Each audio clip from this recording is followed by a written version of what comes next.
Next we will discuss some banking transactions. अपने देखेंगे कि कैसे बैंक के साथ बिजनेस का कुछ कुछ ट्रांजेक्शन्स होता है और उसका अकाउंटिंग, उसका जर्नल एंट्रीज क्या होता है। आप खुद सोचिए कि एक बिजनेस है, उसको बिजनेस करने के लिए एक बैंक अकाउंट का जरूरत पड़ता है, राइट। उसके कस्टमर्स होते हैं जो चेक देते हैं, चेक में पेमेंट करते हैं। तो वो बिजनेस चेक कलेक्ट करेगा कस्टमर से और क्या करेगा, उस चेक को बैंक में जमा कराएगा, तब उसको उसके अकाउंट में पैसा आ जाएगा। उसको अपने सप्लायर को पेमेंट करना होता है, अपने सप्लायर को वो कैश में पेमेंट हर बार नहीं कर सकता है। इनफैक्ट आपको पता होना चाहिए, government of India is pushing non cash transactions. Cash transactions में फ्रॉड का बहुत ज्यादा स्कोप होता है, इसीलिए जितने भी बड़े ट्रांजेक्शंस होते हैं वो तो बैंकिंग ट्रांजेक्शंस होते ही होते हैं। इनफैक्ट नाउ गवर्नमेंट का आइडिया ये है कि ज्यादा से ज्यादा छोटे मोटे ट्रांजेक्शंस भी बैंकिंग ट्रांजेक्शंस हो, थ्रू कार्ड्स हो, थ्रू पेटीएम्स हो, थ्रू यूपीआईज हो, राइट। तो बैंकिंग ट्रांजेक्शंस को प्रमोट किया जा रहा है। बैंकिंग ट्रांजेक्शंस ही मेनली मोस्टली आजकल बिजनेसेस में देखा जाता है। तो आप सोचिए, एक बिजनेस बैंक के साथ कैसा कैसा ट्रांजेक्शन करेगा। जब फर्स्ट टाइम बैंक अकाउंट खोलेगा तो कुछ कैश डिपॉजिट करवाएगा, बीच में भी कभी जरूरत होगा तो वो उसके पास अगर कैश होगा तो कैश बैंक में जमा कराएगा। कभी हो सकता है जरूरत पड़े तो बैंक से पैसा निकाल लेगा, विड्रॉ कर लेगा अपने ऑफिस बिजनेस यूज के लिए। या फिर ऐसा भी हो सकता है कि एक बिजनेसमैन अपने पर्सनल यूज के लिए बैंक से पैसा निकाल ले, राइट। कस्टमर से चेक मिलेगा तो उस चेक को बैंक में जमा कराएगा, अपने सप्लायर को चेक काट के देगा, राइट। और क्या हो सकता है, जो कस्टमर से चेक मिला है वो जब बैंक में जमा कराएगा तो आइडियली होना क्या चाहिए, कस्टमर के जिससे चेक मिला है उसके बैंक अकाउंट से पैसा निकल के अपने बैंक अकाउंट में आ जाना चाहिए। बट कभी कभी ऐसा होता है कि कस्टमर के बैंक अकाउंट में इतना बैलेंस है ही नहीं कि उसके अकाउंट से निकल के अपने में आ सके। उसको बोलते हैं डिसऑनर ऑफ अ चेक, उसको बोलते हैं चेक डिसऑनर कर देना, राइट। कस्टमर अपने को चेक तो दे दिया बट उसके अकाउंट में पैसा ही नहीं था, राइट। इसको बोलते हैं डिसऑनर ऑफ अ चेक। तो ये भी एक बैंकिंग ट्रांजेक्शन हो गया। तो ये सबका एंट्रीज क्या होगा, अब अपने एक एक करके डिस्कस करने वाले हैं। कैश डिपॉजिटेड, कैश जब अपने बैंक में जमा कराते हैं, इसका मतलब एक बिजनेस के पॉइंट ऑफ व्यू से सोचो, कैश असेट माइनस कैश गया, और बैंक बैंक एक असेट है जिसमें बैलेंस प्लस हो गया। बैंक से पैसा मिलने वाला है, बैंक रिसीवेबल है, तो बैंक एक असेट है। तो बैंक का बैलेंस प्लस हो गया, मतलब bank asset plus debit. Entry will be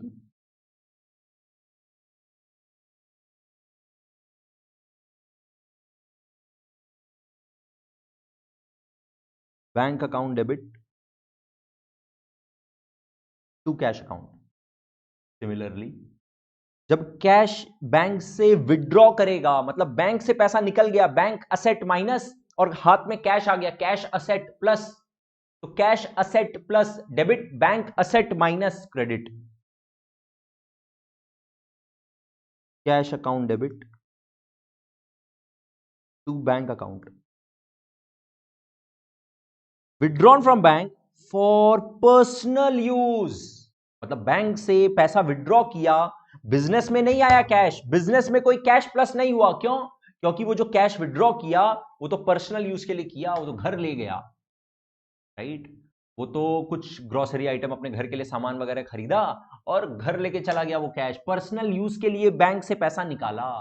bank से पैसा निकला मतलब बैंक असेट माइनस तो हो गया credit, bank asset minus credit.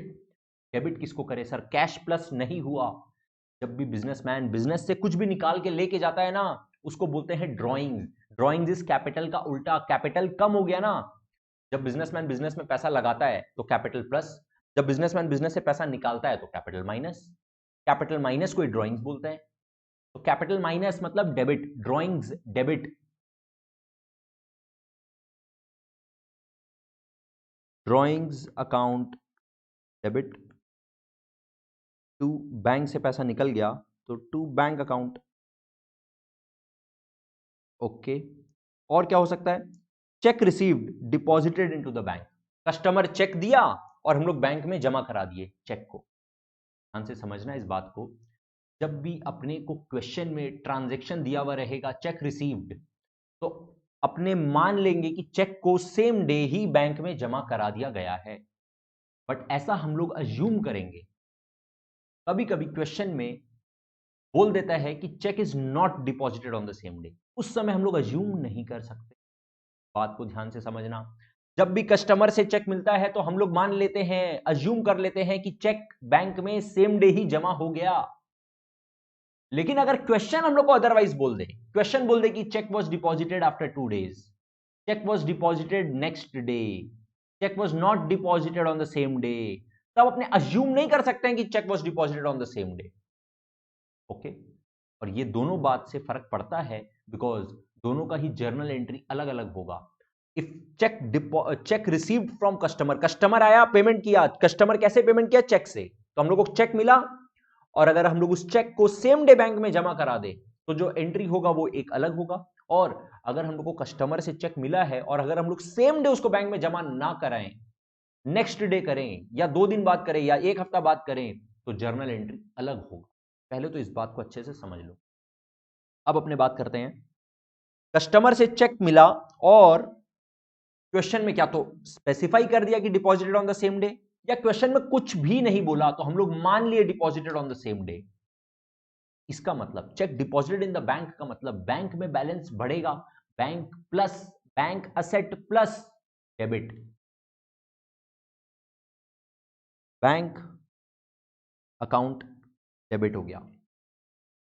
और जिस कस्टमर से पैसा मिला, जिस डेटर से पैसा मिला, उससे रिसीवेबल था तो वो भी एक असेट था, और अब उससे रिसीवेबल नहीं रहा या कम हो गया तो receivable asset, debtor receivable asset minus हो गया, debtor receivable asset minus credit to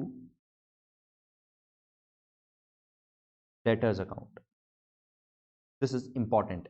check received not deposited on the same, question में अलग से बोल दिया कि it was not deposited on the same day, या क्वेश्चन में अलग से बोल दिया कि it was deposited on the next day, it was deposited after 2 days,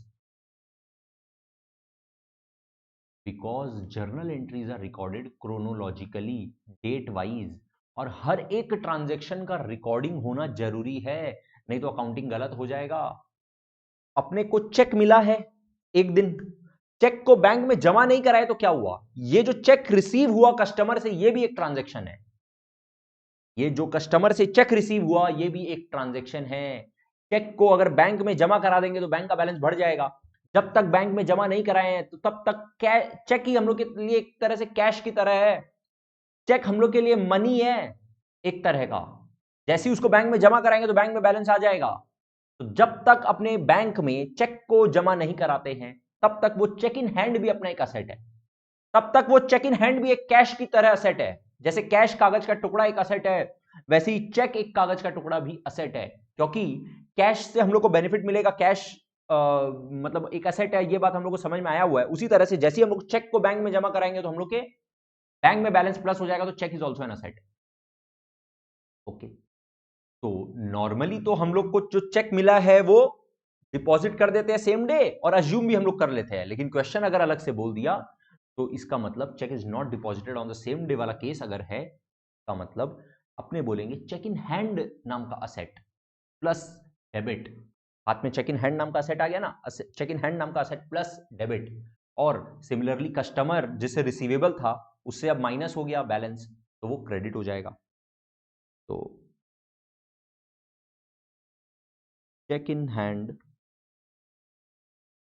account debit to debtors account.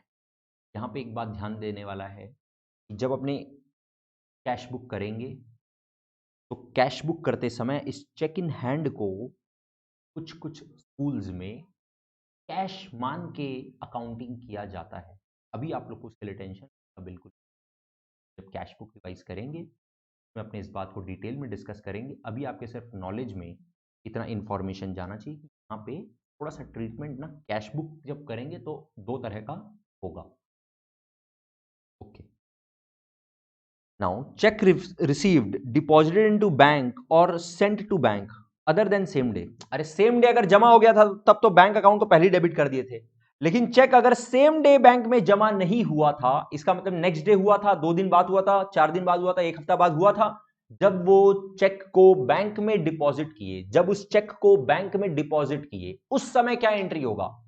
जब चेक को बैंक में जमा किए ना, तब बोले अच्छा अब बैंक असेट प्लस डेबिट, और चेक इन हैंड नाम का जो असेट था वो अब नहीं रहा, cheque in hand asset minus credit. Now the entry is, जब उसको बैंक में जमा कर रहे हैं उस चेक को, bank account debit to cheque in hand account.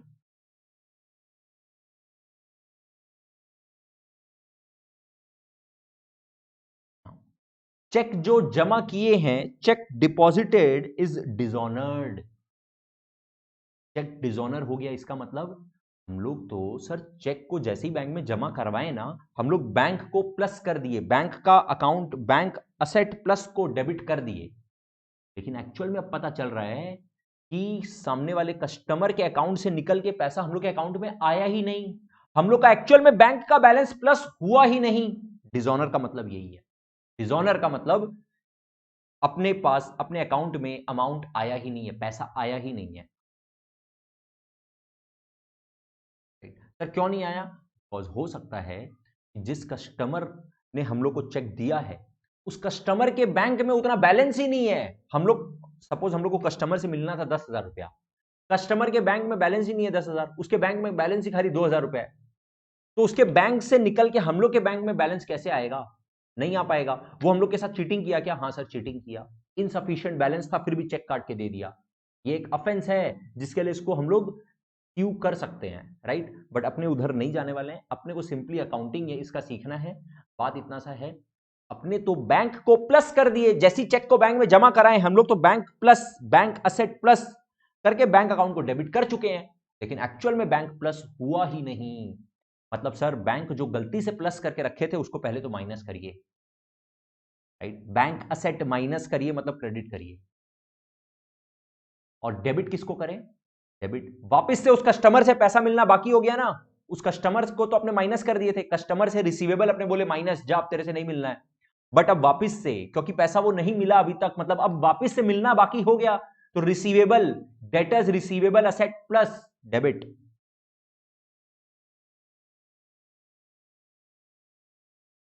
Debtors account debit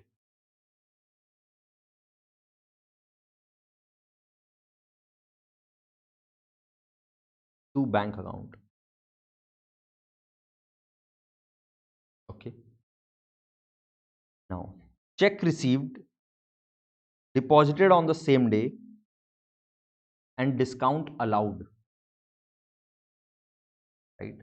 अपने को कस्टमर से चेक मिला, अपने कस्टमर से अपने को चेक मिला, मान लो 10,000 रुपया मिलना था, 10,000 रुपीज मिलना था, वो हम लोग को चेक दिया 9,500 का, और अपने उसको 500 रुपया का डिस्काउंट अलाउ कर दिए।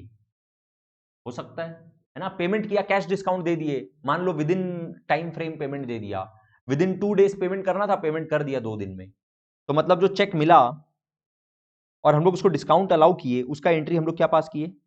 हम लोग बोले deposited on the same day है। Deposited on the same day का मतलब सर बैंक में अब सीधा डेबिट कर दिए, चेक इन हैंड अकाउंट का जरूरत नहीं है। बैंक असेट प्लस डेबिट कितना? 9,500। और सर क्योंकि हम लोग डिस्काउंट अलाउ किए हैं, तो discount allowed is an expense for us, expense plus debit 500। और जो कस्टमर से, जिस डेटर से हम लोग को 10,000 मिलना था, उससे अब कुछ नहीं मिलना बाकी हो गया, तो 10,000 पूरा का पूरा माइनस। Cheque received not deposited on the same day and discount allowed. Cheque मिल गया, उसको डिस्काउंट भी दे दिए, पर उस चेक को सेम डे जमा नहीं कराएं, सेम डे जमा नहीं कराएं, तो बैंक को प्लस मत करो, चेक इन हैंड एक नया अकाउंट है उसको लेके आ जाओ, cheque in hand asset plus debit. इसमें भी डिस्काउंट अलाउ करेंगे तो वही एंट्री होगा, discount allowed expense plus debit to debtors account. एकदम सेम उसी तरह से 9,500 का चेक मिला, 500 का डिस्काउंट अलाउ कर दिया, और 10,000 का डेटर था जो कि फुल्ली सेटल हो गया। चाहे ये वाला केस हो चाहे ये वाला केस हो, अल्टीमेटली अच्छा इस चेक को भी हम लोग क्या करेंगे? अल्टीमेटली बैंक में जमा ही तो करवाएंगे, इस चेक को भी तो अल्टीमेटली बैंक में जमा कराएंगे। तो जब बैंक में जमा करवाएंगे तो एंट्री यही वाला करेंगे, bank account debit to cheque in hand. जब चेक को सेम डे जमा नहीं कराते हैं तो cheque in hand asset plus debit कर दिए। फिर जब एक दिन बाद, 2 दिन बाद, हफ्ता भर बाद जब भी उस चेक को बैंक में जमा कराएंगे उस दिन bank plus cheque in hand minus, तो bank account debit to cheque in hand account उस दिन 9500 करेंगे। Alright, yes sir, okay. Dishonour of cheque when discount was allowed. हम लोग को कस्टमर से चेक मिला और हम लोग खुश हुए कि यार टाइम में पेमेंट कर दिया और उसको डिस्काउंट दे दिए, बट एक्चुअल में तो वो चेक डिसऑनर हो गया, डिसऑनर हो गया। तब उसको जो डिस्काउंट अलाउ किए थे ना वो भी कैंसिल करेंगे और बोलेंगे डेटर सुन, तेरे से पूरा वापस से पैसा लेंगे, डेटर्स से रिसीवेबल वापस से पूरा, डेटर्स रिसीवेबल असेट प्लस वापस से पूरा का पूरा असेट प्लस डेबिट कितना 10,000 पूरा लेंगे और बोलेंगे जो गलती से बैंक अकाउंट को प्लस कर दिए थे ना 9500 उसको अब माइनस करो 9500 और जो डिस्काउंट अलाउ कर दिए थे, खर्चा बुक कर दिए थे उस एक्सपेंस को भी माइनस करो, expense minus credit, discount allowed account 500। और क्या हो सकता है, हम लोग सप्लायर से गुड्स खरीदे थे और अब उसको चेक से पेमेंट कर रहे हैं। जब चेक से पेमेंट कर रहे हैं तो क्रेडिटर, सप्लायर जिसको पेमेंट करना होता है उसी को क्रेडिटर्स बोलते हैं। तो क्रेडिटर का जब पेमेंट करेंगे तो क्रेडिटर लायबिलिटी माइनस हो जाएगा डेबिट और हम लोग के बैंक से बैलेंस निकल जाएगा। हम लोग जब चेक इशू करेंगे तो इसका मतलब हम लोग के बैंक से पैसा निकल के सप्लायर के अकाउंट में चला जाएगा, मतलब हम लोग के बैंक अकाउंट का balance minus bank asset minus credit. Cheque paid to supplier and discount received. अब हम लोग चेक पेमेंट किए सप्लायर को और उसको बोले भाई मेरे को डिस्काउंट दे, अब मेरे को डिस्काउंट मिला है। Now this time discount is our income, right. मान लो 10,000 का पेमेंट करना था सप्लायर को, हम लोग गए सप्लायर के पास और बोले भाई सुनना प्लीज 9500 का चेक रख ले, 500 का डिस्काउंट दे दे, वो अलाउ कर दिया। तो राइट, इसलिए क्रेडिटर जो कि लायबिलिटी था 10,000 का, क्रेडिटर लायबिलिटी पूरा माइनस हो गया, कितना 10,000 का माइनस हो गया। बट एक्चुअल में हम लोग को चेक का कितना पेमेंट करना पड़ा, बैंक से माइनस कितना होगा, सिर्फ 9500।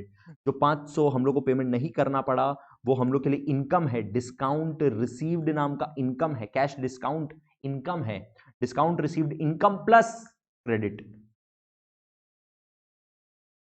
देखो हम लोग बैंक के साथ इतना सारा ट्रांजैक्शन करते हैं तो बैंक हम लोग से कुछ चार्जेस भी तो लेगा। बैंक क्या फोकट में इतना सर्विस देगा? बैंक हम लोग से जो चार्जेस लेता है उसको बोलते हैं bank charges, right. Bank charges का entries, bank charges is an expense for us, bank charges expense plus debit और बैंक से बैलेंस निकल जाएगा तो बैंक असेट माइनस क्रेडिट।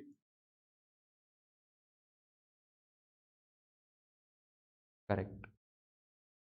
हम लोग के पास जब बैंक में बहुत सारा बैलेंस पड़ा रहता है ना तो बैंक हम लोग को उस बैलेंस के ऊपर इंटरेस्ट देता है, वो इंटरेस्ट हम लोग का इनकम है। बैंक में बैलेंस पड़ा था, बैंक इंटरेस्ट दे दिया उसके ऊपर, तो वो इंटरेस्ट इनकम है हम लोग का और उसके वजह से बैंक का बैलेंस प्लस हो जाता है।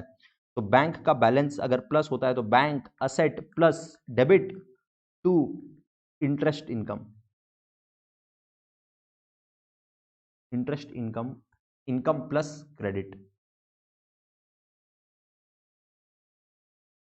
उसी तरह से there is a concept of bank overdraft. Bank overdraft क्या होता है? बैंक ओवरड्राफ्ट एक फैसिलिटी होता है, क्रेडिट फैसिलिटी होता है, जिसमें क्या होता है, ध्यान से सुन।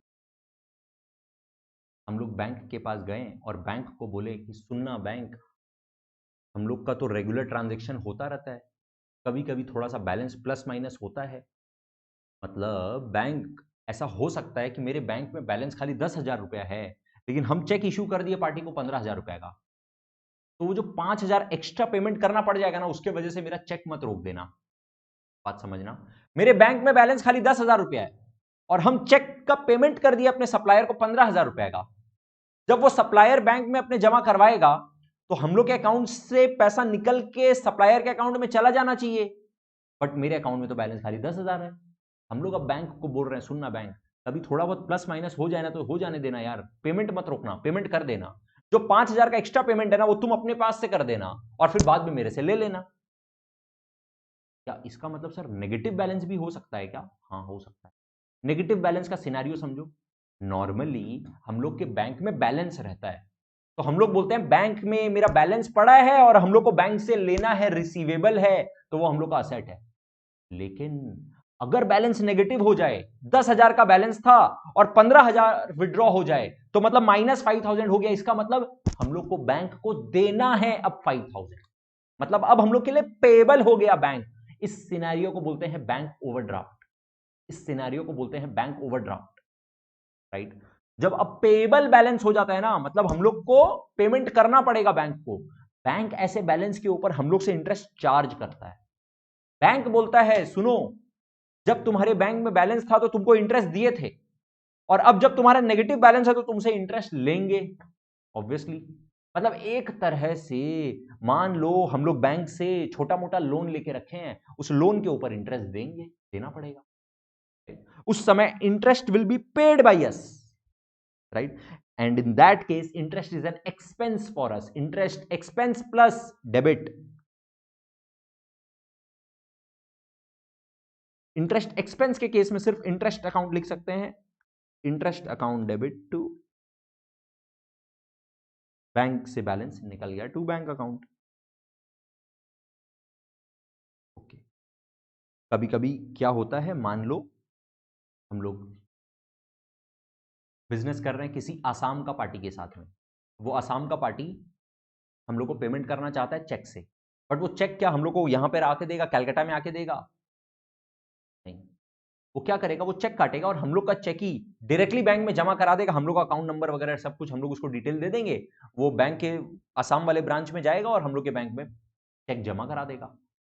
Customer directly deposits in our bank account, और हो सकता है कैश जमा करा दे या चेक जमा करा दे, जो भी जमा करा दे। हम लोग के तो बैंक में बैलेंस आ गया ना, बैंक का बैलेंस प्लस हो गया ना। कस्टमर अगर डायरेक्टली पे कर रहा है तो, कस्टमर अगर डायरेक्टली पे कर रहा है तो बैंक में बैलेंस आ गया, bank asset plus debit to customers account, या इसी को बोलते हैं debtors account,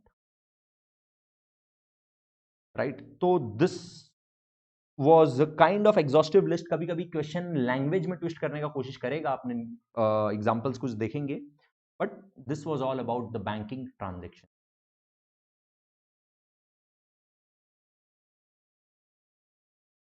now let us discuss about the insolvency of a customer और अ डेटर। का मतलब क्या होता है? वर्ड इंसॉल्वेंसी का मतलब होता है कि कोई ऐसा पार्टी, कोई ऐसा इंसान जो कर्जा लेके रखा है, जिसके ऊपर काफी सारा लायबिलिटीज है, ऐसा इंसान जिसके ऊपर काफी सारा लायबिलिटीज है, और अब उसका पोजीशन ऐसा हो चुका है कि अगर उसके सारे असेट्स को बेच दिया जाए, उसके घर को, उसके ज्वेलरी को, उसके बाकी जितने भी धन दौलत है सबको बेच दिया जाए, और जितना पैसा इकट्ठा होगा ना, उस पूरे पैसे से वो अपना सारा लायबिलिटी नहीं चुका सकेगा। ऐसे सिचुएशन को बोलते हैं इंसॉल्वेंसी, इंसॉल्वेंट। कोर्ट डिक्लेयर करता है ऐसे इंसान को कि ये इंसान इंसॉल्वेंट हो चुका है। सुनो, जिसका जिसका ये लायबिलिटी लेके रखा है, जिसका जिसका ये पैसा लेके रखा है, सब कुछ सुन लो। इसका असेट बेच के, इसका असेट्स, सारा असेट्स, घर और दौलत और सब कुछ बेच बाच के जो कैश जमा हो रहा है, से फॉर एग्जाम्पल खाली 5 लाख रुपया जमा हो रहा है, और इसका बाजार से जितने भी लोगों से उधार लिया हुआ है, लोन लिया हुआ है, जितना भी लायबिलिटी है, वो टोटल होता है 10 लाख रुपए का।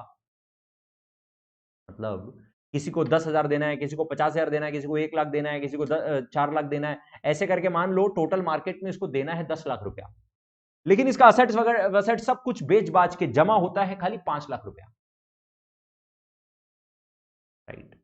उस केस में कोर्ट बोलता है ये जो 5 लाख रुपया है ना, इस सब में प्रोपोर्शनेटली बांट दिया जाएगा, जिसको जितना मिलना था उसका 50% ही मिल पाएगा, क्योंकि इसका टोटल लायबिलिटी का खाली 50% ही जमा हो पा रहा है।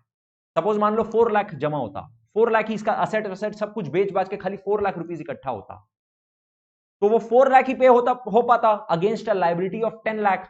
तो कोर्ट बोलता सुनो सब कोई, ये आदमी इंसॉल्वेंट हो गया है, इसके सारे एसेट्स को बेच के खाली 4 लाख रुपया जमा हुआ है, और इसका लायबिलिटी सारा मिला के 10 लाख रुपया है।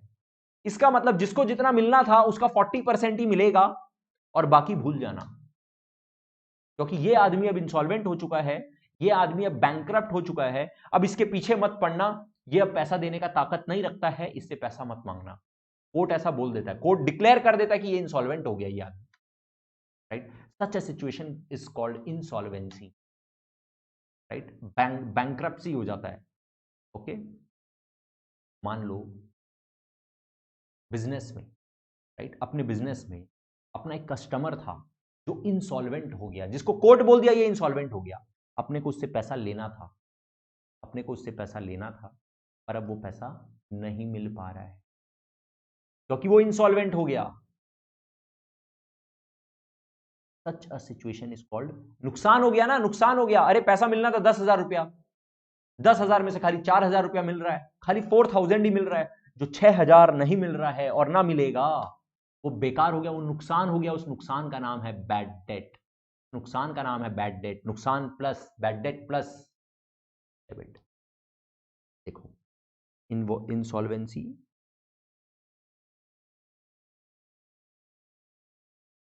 Situation where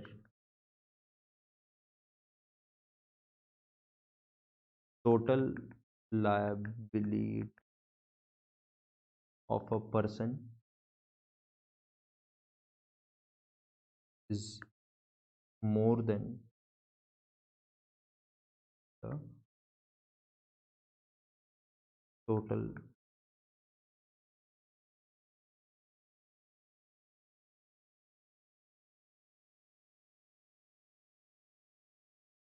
assets. Therefore, not in a position to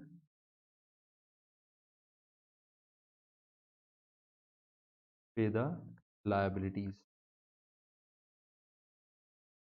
तो अगर अपना कोई कस्टमर इंसॉल्वेंट हो जाता है या बैंकरप्ट हो जाता है और उसके एस्टेट से, एस्टेट का मतलब होता है कि उसका सारा धन दौलत बेच के जो अब पैसा बचा है, उसके एस्टेट से अपने को खाली 40% ही मिलता है, से फॉर एग्जांपल, उस केस में अपने जर्नल एंट्री क्या पास करेंगे, जो 40% मिला, जो 40% मिला उसके लिए तो कैश या bank plus asset plus debit कितना, 4,000। और जो नहीं मिल पाया, जो नहीं मिल पाया उसको बोलते हैं बैड डेट नाम का नुकसान, बैड डेट एक्सपेंस या नुकसान, लॉस प्लस डेबिट 6,000। और उस कस्टमर से अब कुछ नहीं मिलने वाला है, वो कस्टमर का अकाउंट अब क्लोज करना पड़ेगा। डेटर से रिसीवेबल था 10,000 रुपया, बट अब कुछ नहीं मिलने वाला है, मतलब 10,000 माइनस हो गया, असेट माइनस 10,000 क्रेडिट। नाउ अब यहां पर एक बात बोलना जरूरी है कि bad debt can be due to declarance of insolvency. क्या तो कोर्ट डिक्लेयर कर दिया इंसॉल्वेंट तब भी हो सकता है, या फिर बिजनेस करते करते, राइट, बिजनेस करते करते कभी अपने को समझ में आया कि यार ये आदमी सब पेमेंट आने वाला नहीं है, इतना बार फोन कर करके बोल लिए, घर जा जाके बोल दिए, पैसा देता ही नहीं है। तो राइट, अब प्रूडेंस को देखते हुए, कंजर्वेटिज्म को देखते हुए बिजनेस खुद डिसाइड करता है कि इसको नुकसान मान लो, इससे पैसा नहीं आने वाला है, तो उस केस में भी बैड डेट टू डेटर्स कर देता है। बैड डेट नुकसान, expense, loss plus debit to debtors account करके क्लोज कर देता है। जब कोई कस्टमर ऐसा बैड हो जाता है कि जिससे पैसा नहीं मिलने वाला है, ऐसा मालूम होता है।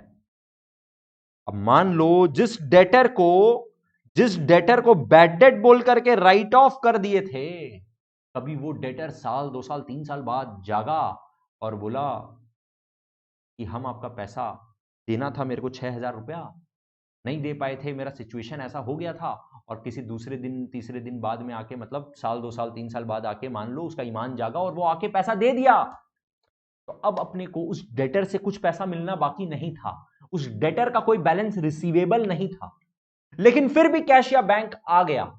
ऐसा सिचुएशन को बोलते हैं इनकम। जब आप इस 6,000 को एक्सपेंस या नुकसान बोले थे, तो अगर अब बाद में वो 6,000 मिलता है कभी जा करके, तो उसको इनकम भी बोलना। उस इनकम का नाम है बैड डेट रिकवर्ड। मतलब कैश या बैंक में पैसा आएगा, कैश या bank asset plus debit to, ये कोई डेटर से नहीं मिला है, जिस डेटर से मिलना बाकी था, रिसीवेबल था, नहीं, उससे तो कुछ रिसीवेबल था ही नहीं ना, उसका अमाउंट को पूरा क्रेडिट करके खत्म कर दिए थे। आपने तो उसको बैड डिक्लेयर कर दिए थे, लेकिन पेमेंट मिल गया। पेमेंट अगर मिल गया तो उसको बोलते हैं बैड डेट नाम का, बैड डेट रिकवर्ड नाम का income, income plus credit.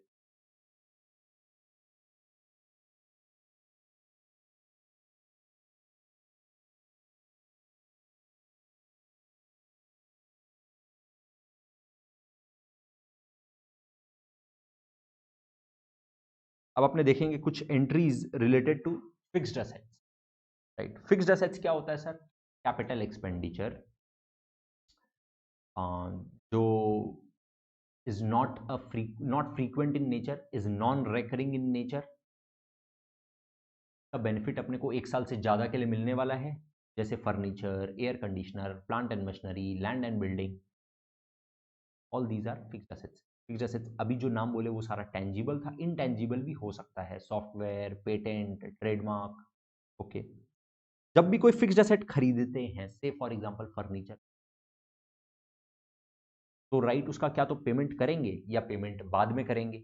Payment अगर इमीडिएटली कर देंगे तो कैश या बैंक असेट माइनस क्रेडिट हो जाएगा, या बाद में पेमेंट करेंगे तो creditor plus liability plus credit हो जाएगा।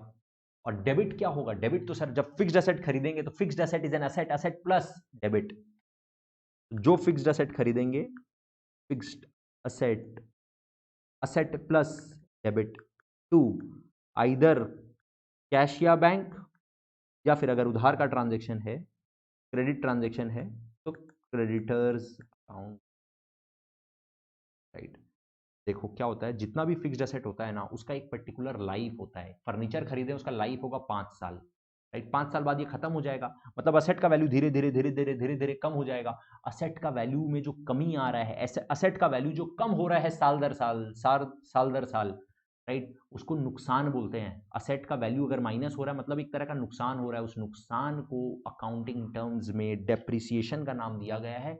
डेप्रिसिएशन अपना एक अलग से चैप्टर है जिसका डेफिनेशन के साथ हमें प्रॉपर अकाउंटिंग ट्रीटमेंट अपने बहुत ही डिटेल में डिस्कस करेंगे उस चैप्टर में। अभी just for the journal entries, for the sake of only journal entries, just understand this depreciation is a loss, expense या लॉस। एक्सपेंस या लॉस बढ़ रहा है और असेट का वैल्यू कम हो रहा है। एक्सपेंस या loss plus debit, asset minus credit, right. Depreciation account debit to fixed assets account. Okay, जब इस फिक्स्ड असेट को बेचेंगे, से फॉर एग्जांपल फिक्स्ड असेट खरीदे थे 10,000 रुपए में, फिर उसके ऊपर डेप्रिसिएशन चार्ज कर दिए 2,000 रुपीज, और अब इस असेट को बेच रहे हैं। नया असेट खरीदना, ये असेट नहीं अच्छा लग रहा है, इसको बेचना है। जब इसको बेचेंगे तो इसको बेच सकते हैं अपने, अभी इसका बुक में वैल्यू कितना बचा है? 10,000 का खरीदे थे, 10,000 का खरीदे थे, इसको बेच दिए कितना में? 2,000 डेप्रिशिएट कर दिए, मतलब अभी बुक्स में वैल्यू है 10,000 माइनस 2,000, 8,000। 8,000 असेट का वैल्यू है बुक्स में, है ना। जब खरीदे थे तो 10,000 में खरीदे थे, फिर डेप्रिसिएशन मतलब नुकसान बुक कर दिए, खर्चा बुक कर दिए, लॉस बुक कर दिए 2,000, मतलब अभी भी असेट का वैल्यू दिख रहा है। देखो असेट को क्रेडिट कर दिया ना 2,000, असेट टोटल डेबिट किए थे 10,000, असेट को क्रेडिट कर दिए 2,000, मतलब नेट में असेट का डेबिट वैल्यू, असेट का वैल्यू कितना है बुक्स में? 8,000, 8,000। अब जब उस असेट को बेचेंगे, से फॉर एग्जांपल बेच रहे हैं, वैसे तो बेचना इंटेंशन नहीं होता है, लेकिन हो सकता है किसी रीजन से बेच रहे हैं, तो अगर फिक्स्ड असेट को बेच रहे हैं तो क्या तो 8,000 का 8,000 में बेचेंगे, या 8,000 से कम में, या 8,000 से ज्यादा में।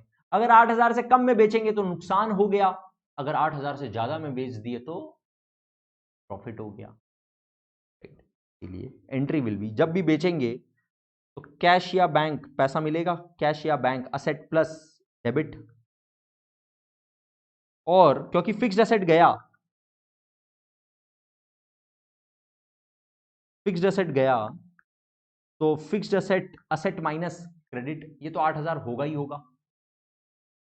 अगर बैंक में मान लो पैसा आ रहा है 8,000, तब तो कुछ नहीं होगा, तब तो कोई प्रॉफिट या कोई लॉस नहीं हुआ। लेकिन हो सकता है कि 9,000 में बेच रहे हैं, 9,000 में बेच रहे हैं, अगर ये 9,000 में बेचेंगे तो इसको बोलते हैं profit on sale of asset, profit on sale of asset account. Income plus, मतलब अगर 8,000 में बेचेगा तो कोई प्रॉफिट नहीं है, लेकिन 9,000 में बेचेगा तो 1,000 का प्रॉफिट है। और ये ही अगर मान लो 7,000 में बेच दिया, 7,000, तो कैश या बैंक में तो अमाउंट आएगा 7,000 ही, लेकिन असेट माइनस होगा क्रेडिट 8,000 और प्रॉफिट तो हुआ ही नहीं है। उस केस में अपने बोलेंगे loss on sale of asset account debit. अगर 8,000 में बेचेगा तो कोई लॉस नहीं है, 9,000 में बेचेगा तो कोई लॉस नहीं है, 7,000 में बेचेगा तो 1,000 का लॉस है। और फिक्स्ड असेट का वैल्यू तो फिक्स है।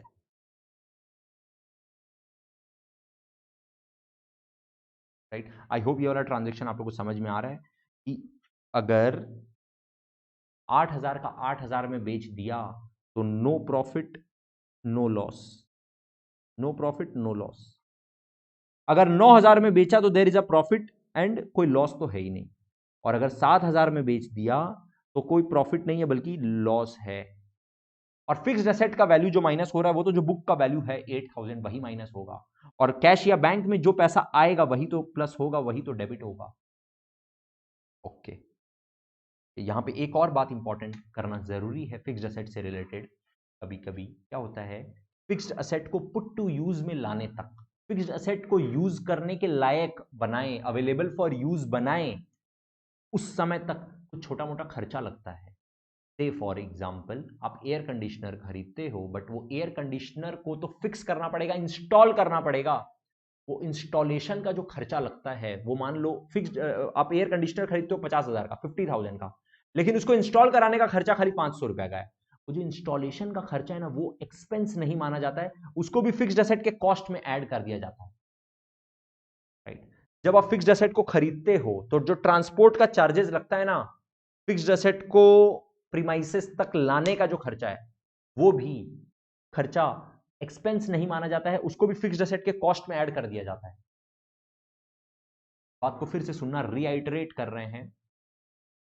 Any expenses incurred to bring the asset for put to use, any expenses incurred till the asset is put to use is also added with the cost of the asset and treated as a capital expenditure. It is added to the cost of the asset and is not treated as a revenue expense. It is not treated as an expense. It is added with the value of the fixed asset and treated as a capitalized value. Right? Installation charges या कोई plant and machinery का erection charges वगैरह लगता है तो अपने उसको fixed asset में ही ऐड कर देते हैं, फिक्स्ड असेट अकाउंट डेबिट। और पेमेंट उसका करेंगे तो कैश या बैंक से असेट तो माइनस होगा ही। ओके,